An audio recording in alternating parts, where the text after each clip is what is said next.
Good evening. The Orion spacecraft makes a crucial move to the moon next year, and guess how far it went? China celebrated the 600th launch of its Long March rocket. A company called High Impulse in the EU raked in 45 million euros for its hybrid-propelled orbital launch vehicle. A company called Space Quarters got 5 million for a robotic space construction. Atomic 6 unveils a space armor tiles to shield spacecraft and its inhabitants from high-speed debris. 3i Atlas turns out to be mostly nickel, and it's worth what again? VAST plans their first commercial space launch next year, and we have the inside track at NASA's OCS shutdown. All this with our incredible guest coming up, Stephen Fleming. From the news desk at the Center for Space Commerce and Finance, my name is Thomas Andrew Olson, and this is The Unknown Quantity.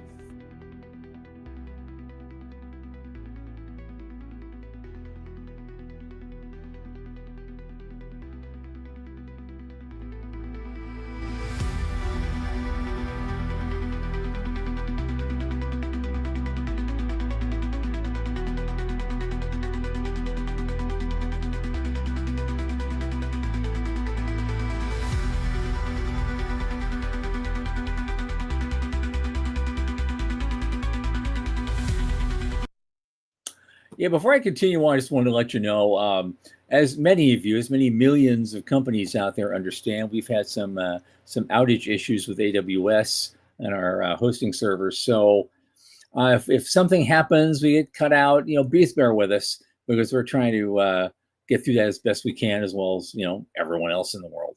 So just to say that. Now, what is the Center? The Center for Space Commerce is the folks who host this show. And what do?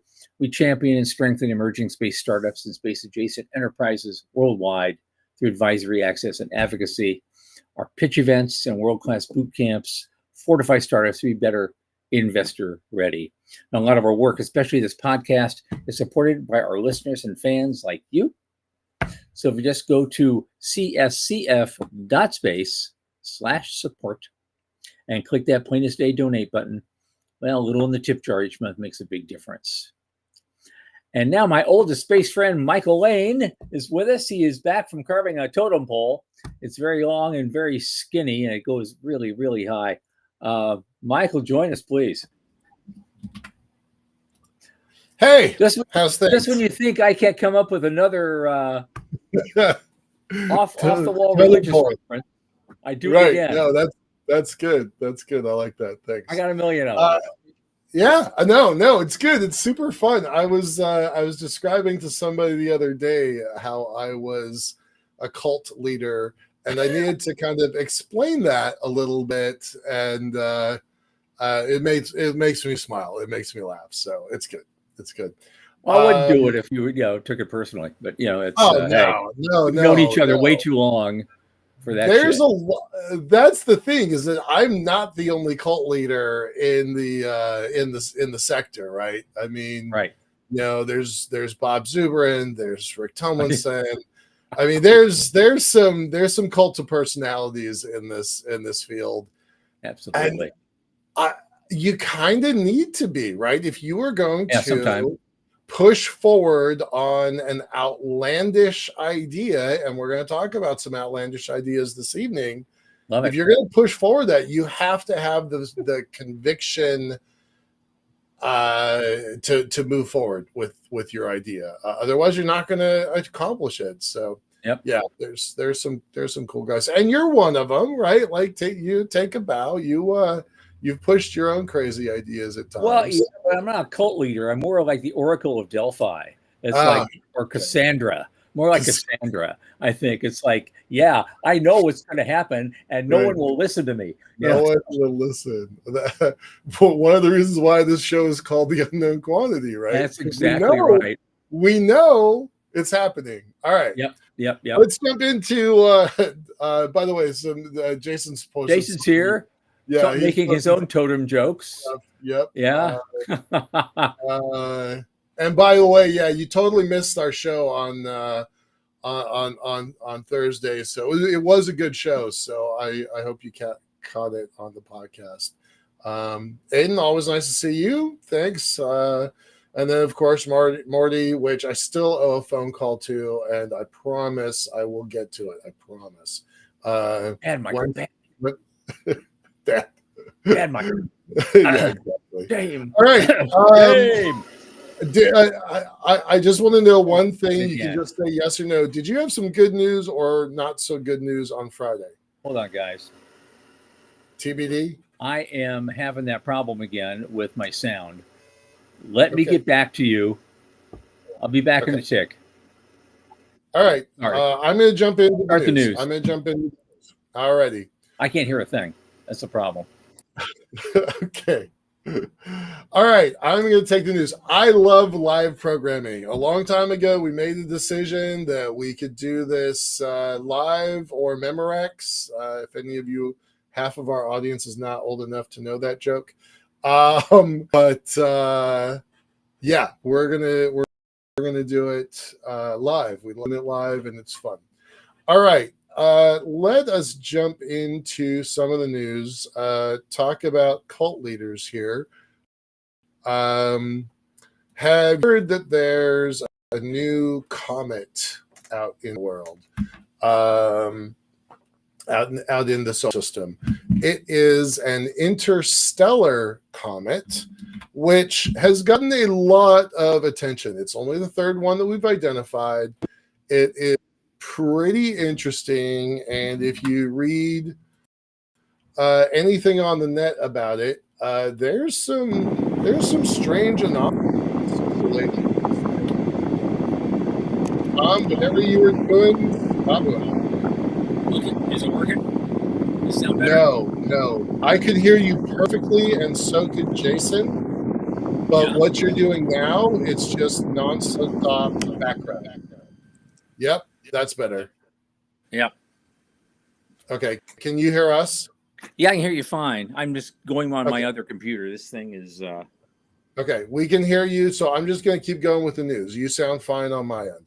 Okay. There's this whine in the background, and I'm trying to figure out why that is. Okay, we do not hear that. So Well, that's this comet is really peculiar, right? There's a lot of interest if you want to look into something that's not hyperbole and not kind of crazy on TikTok.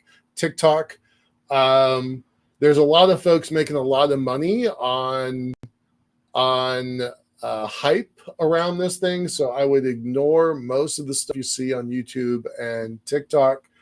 But there's Professor Avi Loeb out of Harvard that has some pretty interesting takes on it. We would not normally talk about that kind of stuff on this show, right. but when somebody does a calculation that says it's 100 times bigger than JP Morgan, right? $455 trillion worth of nickel, because it's many kilometers long and many kilometers wide, and it's a lot of nickel. So I just find that pretty fun and pretty entertaining to kind of imagine. So we're not going to spend a lot of time on it. If you're interested in this thing, there's a lot that can be said about it. By the way, JP Morgan just came up with a report just a few hours ago that says that America only mines 1% of global nickel. So let's see what we can do about capturing this thing and redirecting it. So here's the we're not really doing that. Here's the funny part. We already have an asteroid way out there. It's worth 10,000 times more than that, and it's called 16 Psyche, and NASA has launched a probe toward it. But that's like the core of an exploded or something, which has always been the theory behind the asteroid belt to begin with. And so the mother lode had to be somewhere, and it looks like we may have found that. I don't know what you do with that, but there it is. This thing is you can't slow this down. This thing is going through our solar system from someplace else, and it's way too fast. Way too fast, way too big. So no, I'm not really talking about capturing it, but that does solve some of our metals problems. Yeah, if one anyway. We got a whole lot more one to worry anyway, about. yeah. But yeah. So I want to go back to the beginning of the list. I led off with the Orion spacecraft making a crucial move towards its 2026 launch to the moon. Interestingly, that move was 7 miles. 7 miles. Yep. Great. Years will it take for it to get to the moon? It only goes 7 miles every, year, or I don't know. I don't know what it's going to take. But I just like how they said it was the name of the article that tickled my funny bone. It makes a crucial move on its way to the moon. No, you came out of the vehicle assembly building and you went over here somewhere. Yeah. No. That's ridiculous, right? Stop it. Stop that. People will be more responsible. Only 200,000 kilometers more to go, but 7 miles of Summers. That's a start. I mixed that all up. 260,000 miles and 7 miles. So, yay, Orion. I still want to see Orion fly. I do. Well, we have to see Orion fly. It better freaking fly because, I mean, the last time I saw an estimate of the money being spent to develop it, just the capsule, was $8 billion. Right. It's probably closer to 10 or 12 now. They're ridiculous. That was a few years ago. Yeah. And it's insane what they did. Is it really, 10 or 12 times a better capsule than Crew Dragon? Don't know. And what metrics do you measure that? Yeah, right. Well, I think the first metric is don't get stuck, and the second metric is keep them alive. So, those are vaguely important. Absolutely, they're pretty important. Yeah, and so far it's 1 out of 2. It kept them alive, but then it got So. This light's just wrong, but now see here I could put a ring light, and I probably should. So I noticed China marked a new milestone. They just launched their 600th Long March rocket recently, and that's the oldest in their fleet. It's been around since that was their first one ever, that they built, and they're still flying it. Now, I thought about that. I thought, well, how many Falcon 9s has Elon launched? My first question, in a lot less time, right? A fraction of the time. It's probably close to 500 as well. So, I actually think I know how to get that answer. Well, they're doing 100 launches. They're doing over 100 launches a year now. It's just in the last 2 years. Right. It's 200. Right. We could probably figure that out if it was really important. I just thought it was an interesting milestone. Well, okay, fine. Now, and then same questions for the Soyuz, right? Yeah. Yeah. I would almost 50 years. For a long time. That was the one to beat. So. I'm gonna see if I can get the answer to that question. Okay. All right. What else we got? So that's 600. Yeah, there's this company called High Impulse. I never heard of them before. They're in Germany, I believe, and they just nailed down a 45 million euros. And they're having an orbital rocket program that they're accelerating. And so, intersection of space and money, we should talk about that just a little bit. Yeah. I don't know these guys. We've said this several times. There's a whole raft of technologies. We've talked a lot about the sovereignty. We talked a lot about nationalism. We talked a lot about Germany in the last few weeks. So this feels like it's the beginning of fielding that money that we talked about a couple weeks ago from Germany. Yeah.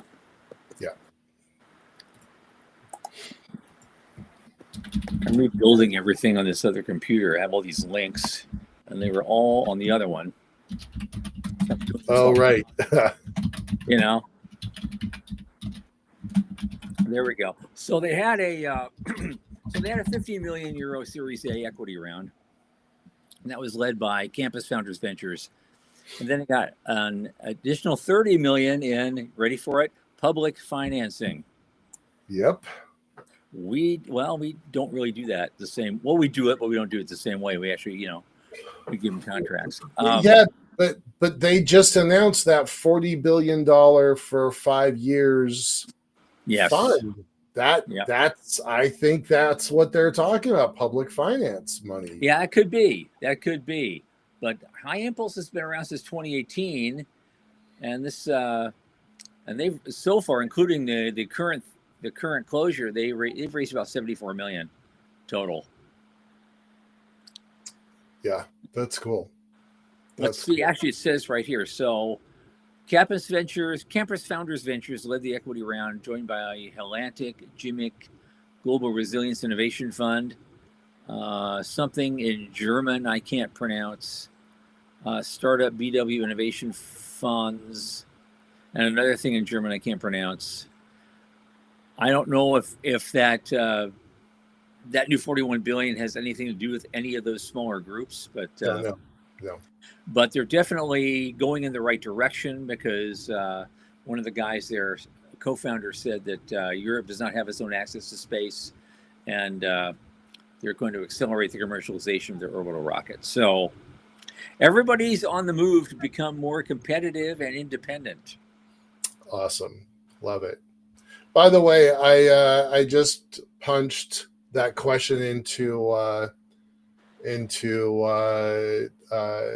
Dr. Internet, and it says the Soyuz family is between 1900 and 2000, but it goes all the way back to 1966. Yeah, their recent cadence is 15 or 20. Long March is 600 since 1970, and their recent cadence is about 50. And then Falcon only 400 since 2010. So, and their cadence is over 100. So, yeah, it's not going to take very much. 2 more years to beat China. Probably. Might take a while to beat the Soviets. So another 10 years total. Maybe. Yeah. But that's cool, right? That's our history. That's a lot of launches. I mean, seriously, hats off to the Soviets and the Chinese.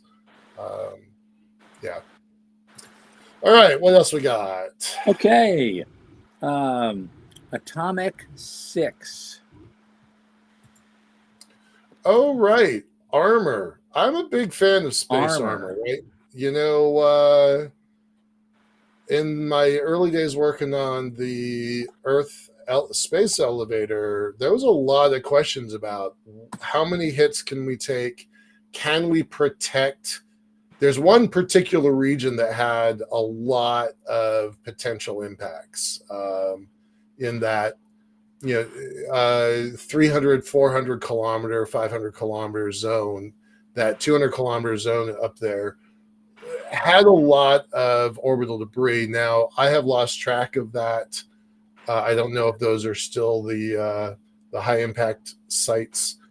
But there was talk about, can we build a protectant on the ribbon for those places? And the answer was probably no back then. This makes me wonder if maybe the answer is now yes. So I think that's really cool from a very practical perspective.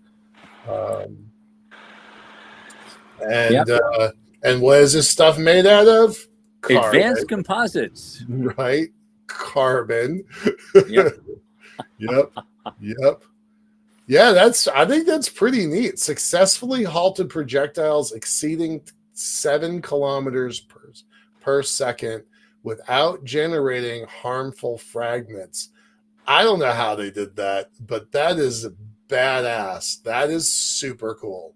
So, and it stops debris up to 3 millimeters in diameter. It doesn't sound like much, but when it's going at orbital speed, Right.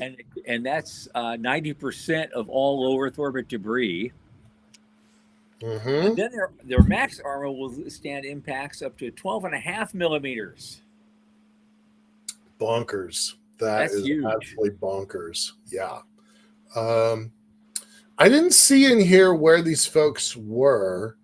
I thought they were probably worth looking up and then kind of maybe not today, but maybe someday in the future having a conversation with them. I thought Yeah, these yeah. were really interesting folks. Yeah. So, yeah, that's pretty neat. Good stuff. Necessary. Very necessary. Absolutely. The other one, there's this company called Space Quarters. I don't know where they are either. They just got 5 million to do robotic space construction, which is I'm a big fan of. Right. And they collaborated with organizations including Sky Perfect, JSAT, JAXA, interestingly, Obayashi Corp, IHI Aerospace. They're out of Tohoku University, so this must be Japan. They got some funding from Global Brains, Tokyo Construction, X-Tech Vexor, Mitsubishi, UFJ Capital, etc. So we can send Morty over there. He's on his way over there in a couple days. I guess about 2 weeks. He's got a good relationship with Obayashi, and so Morty, your mission, should you choose to accept it, is to come back and report back what they're doing, because we want to see robotic and electron beam welding systems for constructing large-scale infrastructure in orbit and on the moon. Mm-hmm. That's music to our ears. I want to know, just the same question that we just had a moment ago, is this part of Japan's $8 billion investment into space tech? Again, we don't have any way of knowing that. There's not information from this article, and we don't know the boots on the ground. So want to know where that's coming from. So Morty, get on it, buddy. Thank you. You have an assignment. You have an assignment. And of course, Vast all just announced again they want to launch their first commercial LEO space station next year. New Haven, and they want to launch next year. I don't know when. The speed of this is boggling to me. Well, it's amazing what, when you start out with a seed fund of about $500 million, right, from a Bitcoin billionaire, Bitcoin guy, yep. And he's happy to spend it. So, did you say you did a tour of this at? Was it IAC or was it at? I think it was in Space Foundation. Yeah, Space Foundation in March or whatever that was. Yeah, they did it. They offered tours. I got some pics. Yeah, nice. Right. Yeah, when you start with $500 million and then go from there, you can happening fast. To contrast that, my local folks here up in just north of Seattle, they've actually dropped staff. They've cut about 2/3 of their staff. So it is hard to be in the space station business these days. Mm-hmm. I have a lot of confidence in these guys, and reminding our listeners, this is Colin Doohan, who went through our boot camp in Austin as a competitor in the business plan competitions. I believe it was 2017 or 18. Okay. Smart guys, that team. But it is hard to be in the space station business. They have a pretty big contract with Space Force, so nobody's cutting them loose anytime soon. But yeah, Vast. I can't believe how fast they're moving. Really well done, y'all. Right. All right. We have one more article. Is that right? Yep. The only thing we have left, it was just kind of some guys insider's look. Yeah. This is brought to you by the science editor of the Planetary Society. And it's on their website. They were talking about the chief scientist's office. Yeah. And how that worked out. And it's just it's basically, they said promoted on Sunday, fired on Monday. It's like, so he finally got his gig to run this team, and he had to sit down in front of them and saying, well, we're being shut down. Sorry. Yep. Yeah. We're all losing our jobs. I love the chief scientist's job. I've got a big affinity for that role, both at Space Force and at NASA. And somewhere in here, there's a quote here that I really like. Having no money is what gave us our power. The office of the chief scientist was hardly an example of bloated bureaucracy. According to Draper, its operating costs were about 0.001% of NASA's budget, a whopping $349,000 per year, $350,000 for the whole of the organization. Well, that's got to go. Right. I mean, that is so much more efficient to cut their $350,000 than, say Gateway or SLS. Yeah. Right. But they saved, the Congress saved that. They did take that away. Yeah. But then Congress put it back. Yep. The one thing I could have agreed on with Congress these days, and they went and put it back anyway. Yeah. So this is just part of that whole 4,000 people at NASA being cut, senior people. Yeah, it's going to be tough. I really am worried about the NASA that we've all come to know and love. I'm curious. It's going to become unrecognizable soon if they keep doing this stuff. Yeah, and even Draper himself, he didn't expect it, but he put in for early retirement just in case. And guess what? OCS was dissolved, and he was allowed to retire. Yeah. Oh my God, that talent. It's just why. I hope that talent is able to make its way into our industry, but I fear that it's not. Maybe the young folks are, but if you're past 50.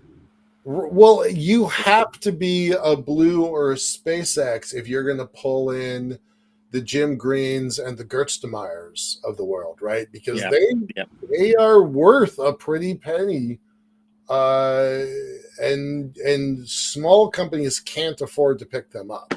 Right. So, yeah, I don't know what you do. I would love to see some of this talent move its way into our entrepreneurial ecosystem, but I don't know if it can or not.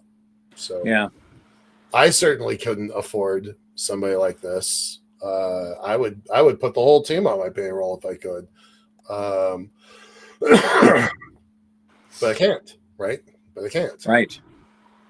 All right, that is now our news. Let's bring on our guest. Oh, absolutely. We're not just going into space history, but also I think some bold forays in the space future. I've been hearing about this guy since 1999. I think I met him finally in the early 2000s. He's become a long time, a friend and advisor for a lot of different things. He was an early advisor to Colony Fund when we were trying to do that. And he's been invested in a couple of space companies himself. He was a VC. Then he worked for his alma mater at Georgia Tech, helping do tech transfer into the private sector from a lot of stuff that's being developed there. He did that for many years. And he's still a successful senior executive with leadership experience in startups, multinationals, private equity, and university-based economic development, a thought leader for open innovation and entrepreneurship. Stephen Fleming. Hey, Tom, somebody's been reading my LinkedIn profile again, I can tell. Yeah. You got it. Yeah, good to join you guys. Thanks for having me on. I appreciate it. Absolutely. So I guess we just start with kind of your origin story. You've been around for a long time, and you've been involved in a lot of different Yeah, things. the beard didn't used to be so gray when I started doing this stuff. Yeah. So Neither did mine, Neither neither were any did of us. Tom. yeah. So no, this really started for me in the believe it or not in the '80s on a predecessor to the internet called Bix, which was run by Byte Magazine. And Jerry Purnell, who some of you may have known. Yeah, Jerry Purnell was very active on Bix. Jerry was one of the first very very loud in multiple ways. Jerry had a loud voice. Oh yeah. Very loud proponents of private space development. Got me hooked on that topic in the late '80s. I started going to conferences where Jerry was mentioning that these people were working on real stuff. So I did that. And was in the late '90s. I was in the venture capital business by then, and ran into a team that was building what looked like an interesting spacecraft design. And I took it to my venture capital partnership and said, "Hey, I think this is really cool. We could invest in a spacecraft." And my partners looked at me like I'd just grown a second head out of my shoulder and said, "You're talking about what?" Remember what the world was like you guys were there in yeah, 1999. Nobody was yeah, doing this stuff. Elon was still doing PayPal, if you even had PayPal yet. yeah. Um, so doing entrepreneurial space was just completely nuts. So my partnership said, "You're not using, the partnership money for this." And I said, "Okay, well, I've fulfilled my obligation. Now I brought it to the partners, and any objection if I spend my own money?" And they said, "It's your money. Go You do what nuts. you want." So I wrote a check, and then I wrote another check, and I wrote some more checks. I wrote a bunch of checks to SpaceX. Excuse me, to XCore, not to SpaceX. I would be living on a private island for the SpaceX. Right, yeah. A bunch of checks to XCore. Invested in about half a dozen other space-related startups. Back then, it was all launch companies Yeah. that I was invested in. I did Right. got a little piece of NanoRacks, which was fun, and a little piece of what's now. Forget the new name. The company I was invested in is called Ansible. We sold them. So I've had a little return on some of them. Some of them I'm still 15 years later waiting on a return. But I'm involved in the private space investment business for just about as long as anybody at this point, Yeah. and have met a bunch of players, and sat on a panel with Elon, and should have asked him for a job, but oh well, didn't do that. It's been a fun ride. It's fun to watch that you can have a podcast like this now talking about companies that could not have existed 25, 26 years ago. Just No way. the ecosystem Yeah. wasn't there yet. And so I've been a little small part of that, and that's been fun. So I'm enjoying that. So Yeah. it's good. I know one of the things I remember from way back when, right about 2000, I think it was 2004, the administration at that time was trying to do another push. They called it Moon, Mars, and Beyond, and Yeah. they wanted to basically do shuttle derived type material to build a new moon rocket and all that stuff. That was a long time ago. I Yeah. remember they were doing a road show, and they have panel discussions and stuff, in various U.S. cities. And in New York that year, you were on one of those panels. Yeah. I remember seeing you. And you let off. It says, the four most dangerous words in the English language are "it's different this time." It's different this time. Yes. I still use that line. And it's still true. Nothing It's has still true. changed. I mean, we're still launching those rockets. I mean, I know. SLS is Ares 5. So yeah, I testified in front of that committee. I testified in front of either the Augustine committee or the Aldrich. There's been a lot. They blurred together. The messages that we have been promulgating for the last 20 odd years, they're not complex and they're not new. Um, they do interfere with some very entrenched interests that have made billions of dollars on cost plus government contracts. Mm-hmm. And the fact that we had a different way of doing it, um, a lot of us were small enough to be squashed. And then Yep. Elon came along, and he was too big to get squashed, Mhm. and so he's been able to do it where the rest of us couldn't. So look, politically, people have issues with Elon. I get it, but from the space perspective, this country would be screwed, blued, and tattooed if Yep. Elon had not put his personal wealth and personal reputation at risk But he also building knew how pushing to on work the SpaceX. system. And the system rose up to meet him at about the same time with the establishment of COTS. Well, and with COTS, I think the system was, and with people like Laurie in office and so forth, people were looking and saying, maybe we can give a little bit of money to these mammals that are eating our reptile eggs, and so he was there at the right time. He was there at the right time, but right time. Yeah. And people risk their political careers to push things like COTS missions because that was only a small sliver of a fraction. A sliver. Yeah. So you were there at the earliest stages. Could you have imagined in 2001? Could you have imagined? Space Capital just released their report. $5.3 billion in the last 90 days put into this sector. Yeah. Yes, I could, and I did, because it was obvious to anybody who was really paying attention that this was going to be a $1 trillion industry. And I've said for 20 years that the world's first trillionaire would be made in space. Well, it looks like Elon's going to be that guy. Right. But the second and the third and the fourth trillionaires are probably going to be made in space as well.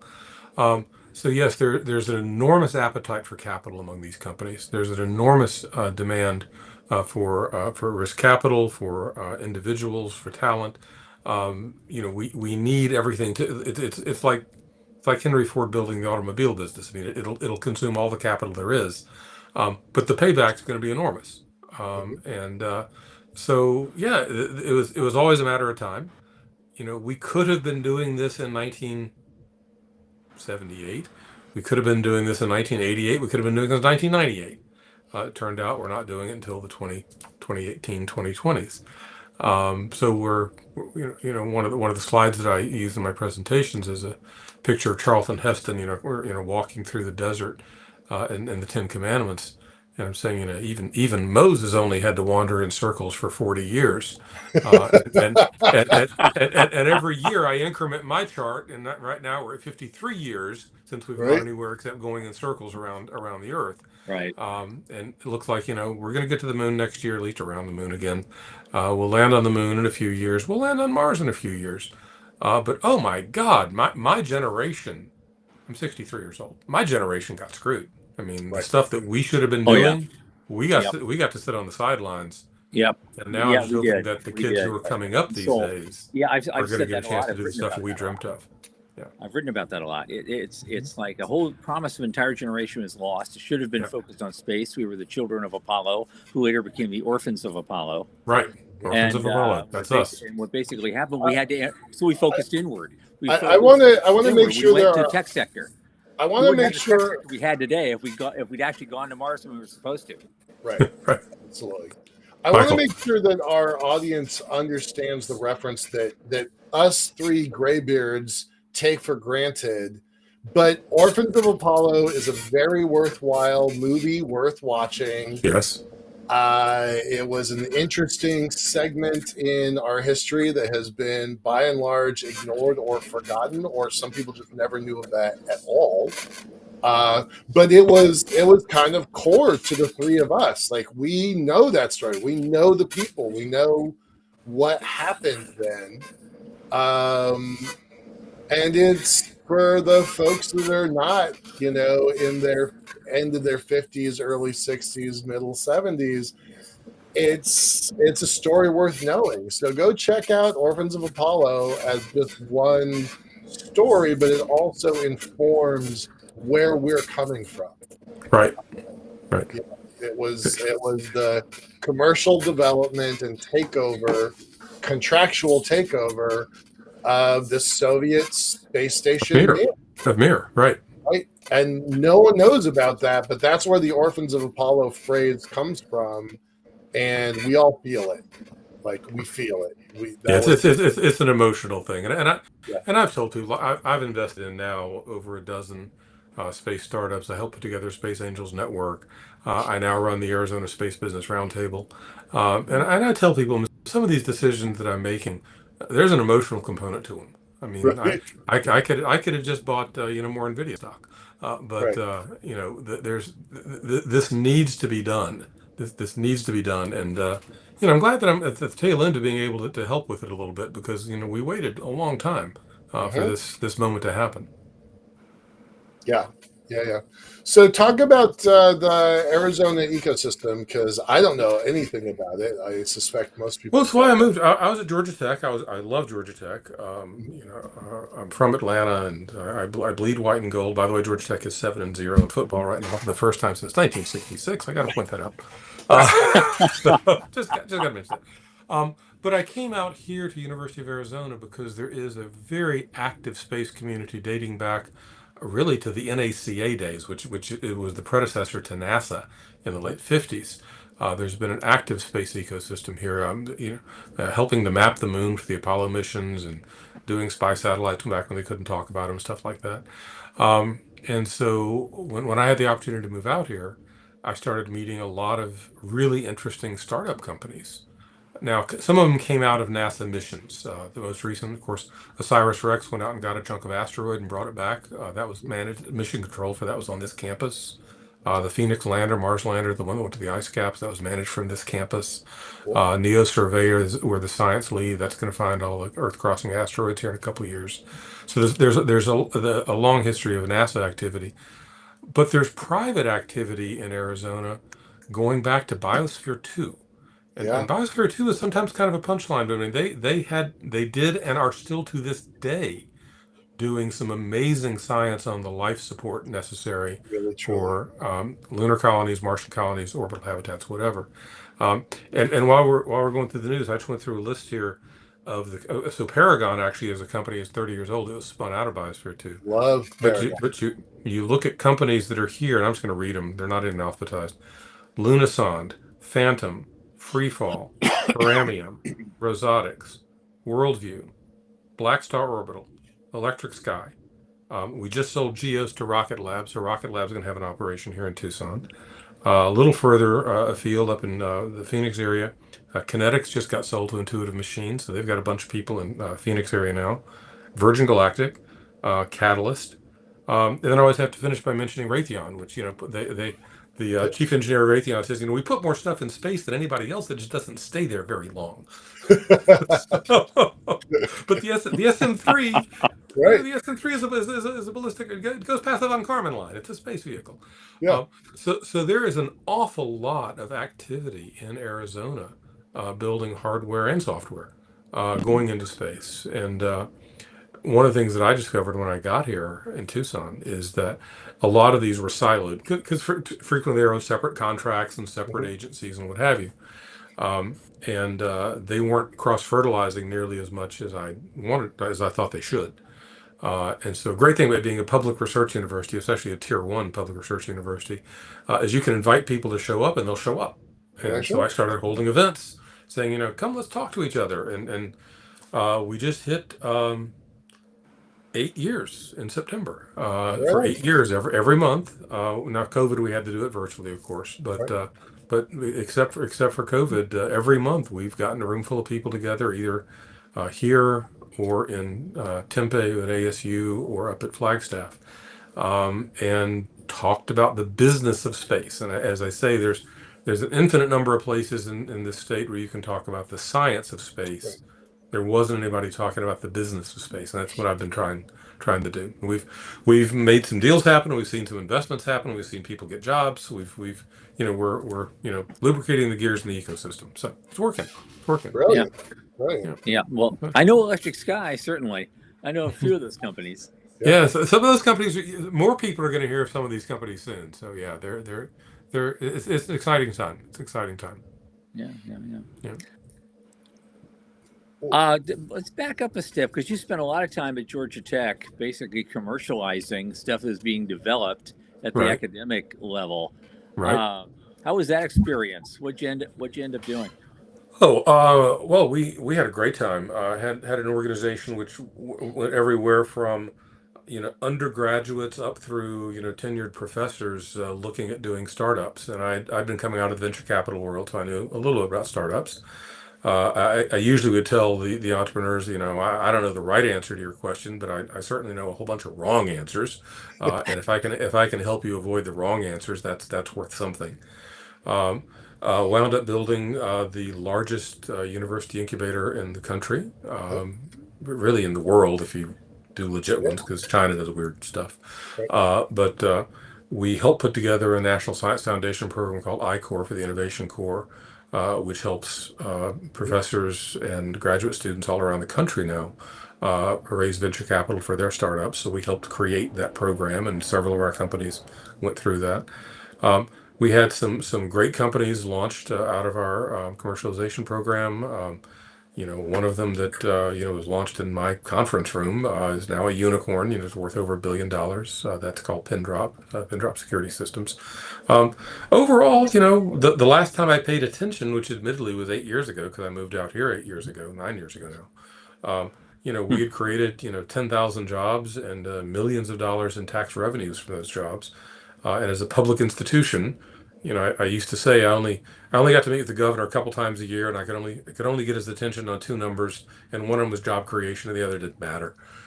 So job creation was really really what the governor wants to hear about, and we were creating jobs left, right, and center. The entrepreneurial community in Atlanta is enormously healthy. Yeah, It's doing very very well, yeah, and even though it's not all, it's not under the aegis of Georgia Tech, all of it traces back to Georgia Tech in some sense. There's a Georgia Tech connection to just about every major startup company in Atlanta, and there's like 8 unicorns in Atlanta now. They all have a Georgia Tech relationship.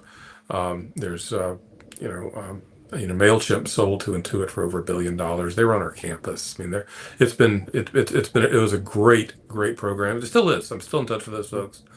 We still have a place in Atlanta. I'm still friends with them, and no, I'm really proud of the time I spent there. And we're trying to do some of the same things here in Arizona. Uh, I used to say one of the reasons that we were so successful with tech transfer at Georgia Tech is that we and MIT were the only real tier one research universities that did not have med schools. And so we could build, stuff that if you drop it on your toe, it hurts. I mean, we built real stuff.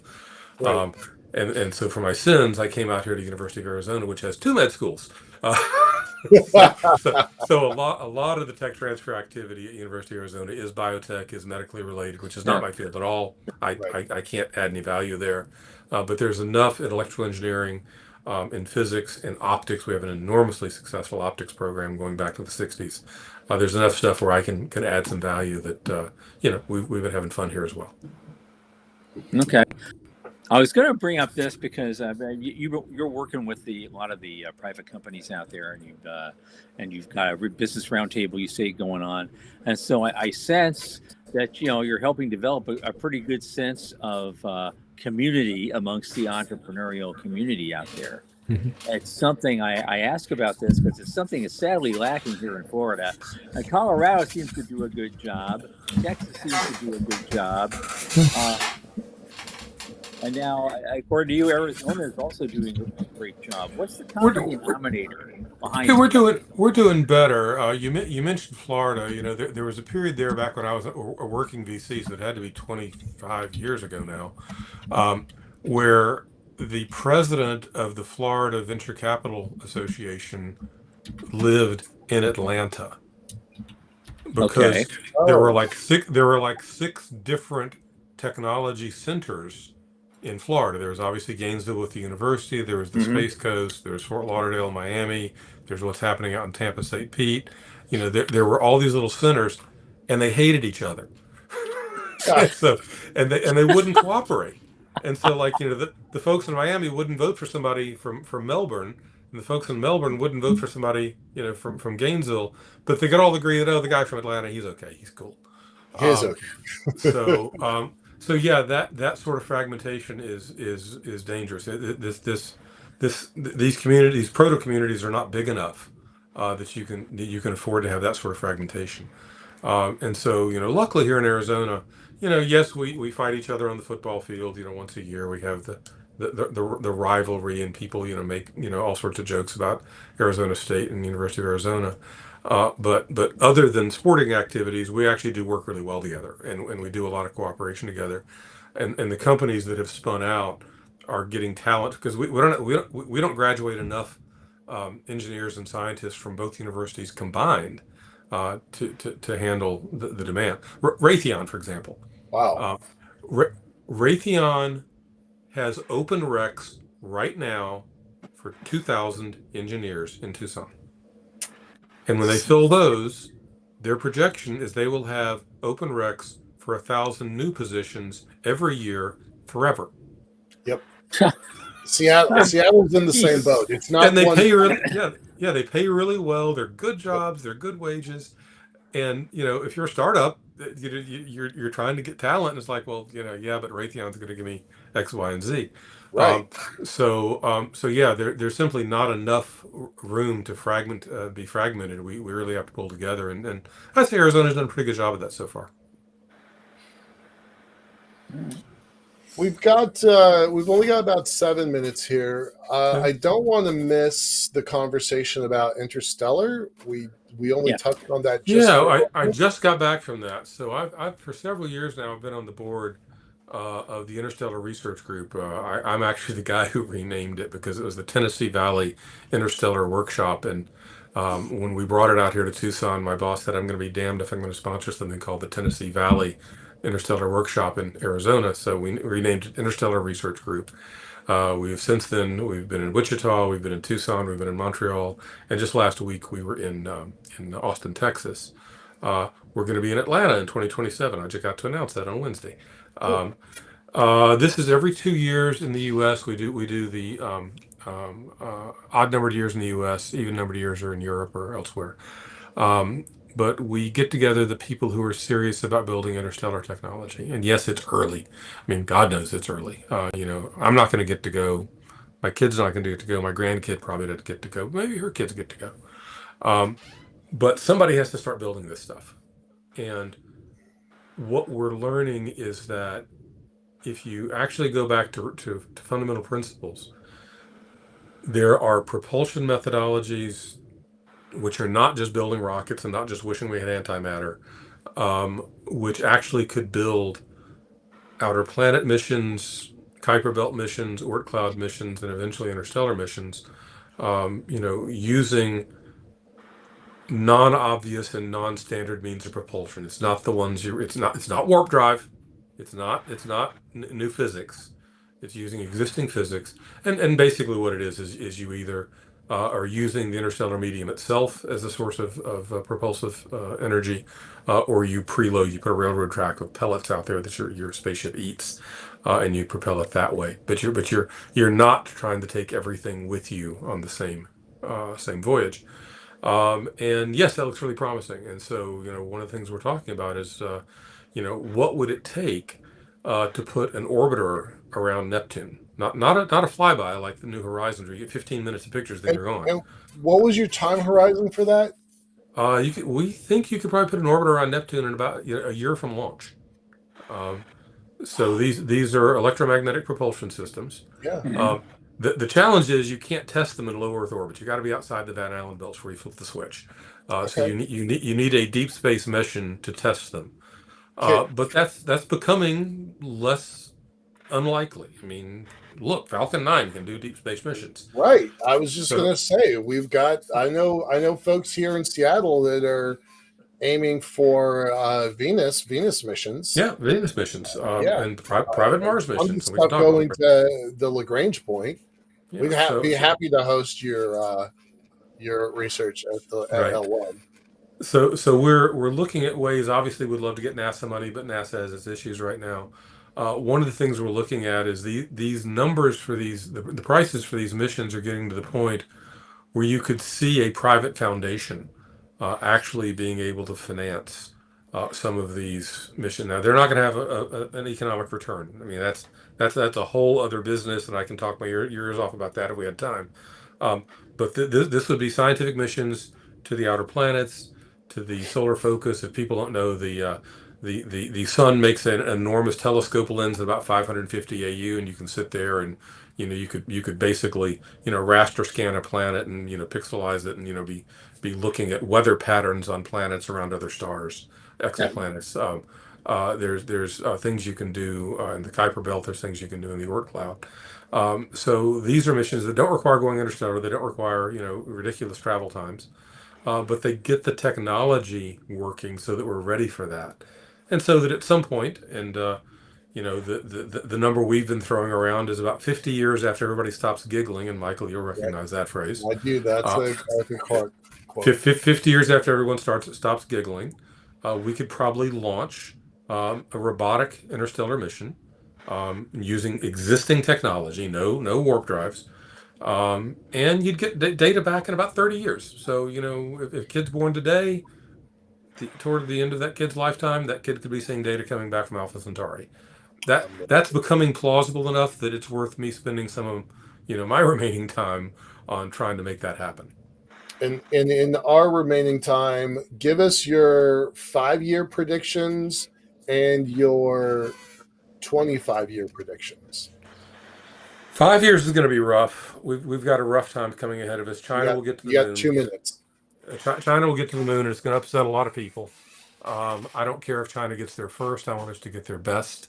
I want us to have a sustainable presence on the moon in 5 years. In 25 years, Mars is the most valuable real estate in the solar system. Mars is managing a triangle trade between the asteroid belt, the Earth, and Mars. There are at that point tens of thousands of people living on Mars that are not PhD scientists. They're roughnecks. They look like oil rig workers. We'll see. Yeah, they'll be drilling for water. So again, they'll be drilling for water. They'll be drilling for water. There's plenty of water. It's just inconveniently located. Right. Yeah. Right. Okay. Right. I don't know. I'll keep talking until you guys cut me off. But so. We got about a minute or so if you want to wrap up. Somebody have something profound you want to? I do think we're entering a new phase for space investment. We spent a whole bunch of time investing in launch. I've invested a bunch in launch. Launch is becoming a solved problem. Yes, it's going to get better, more efficient, all that. Yes, it's going to be good, but launch is pretty much, we know what's going to happen there. Now it's about, okay, once you're in low Earth orbit, you're halfway to anywhere. What do we do for the other half? Do we do in situ resource utilization? Do we mine the moon first, or do we mine the asteroids first? Do we try to go get a comet? Or are we trying to mine materials for use in space, or trying to mine platinum group metals to bring back to Earth and make lots of money on? I believe you mine the stuff to use in space. Can you actually build solar power satellites with space resources at a reasonable power, which is competitive with things here on Earth? There are so many opportunities for building things in space that you simply couldn't take that first step because launch was so expensive. Now we're going to be able to do those things. And so this will be the period of the space roughnecks. This will be the period of the blue collar astronauts who are not there for science, who are not there for greater knowledge of expanding the knowledge of humanity. They're going to be there to make money, and they will make a lot of money, and their backers will make a lot of money. And that's what I'm hoping to do. Okay. And on that, Stephen Fleming, still wild and crazy and doing incredible things after all these years. It's been such a joy to have you. We got to do this again, and not happy wait to do so long. We'll pick a topic and do a deep dive. That would be great. Yeah, let's work on that. Cool. Okay. Thanks for being with us, and Thanks, we'll guys. see you again real soon. All right. Yep. All right. Our guest Thursday. We have a guest on Thursday. Aaron Osterly returns to the show. He's going to have another rousing discussion of space policy in the wake of the NASA budget woes, and of course the revolving door at the top, it would seem. And he always has a great perspective, and I'm looking forward to talking to him about all those things. At that point, for Michael Wayne and Sean Key, this is Thomas Andrew Olson. Keep watching the skies.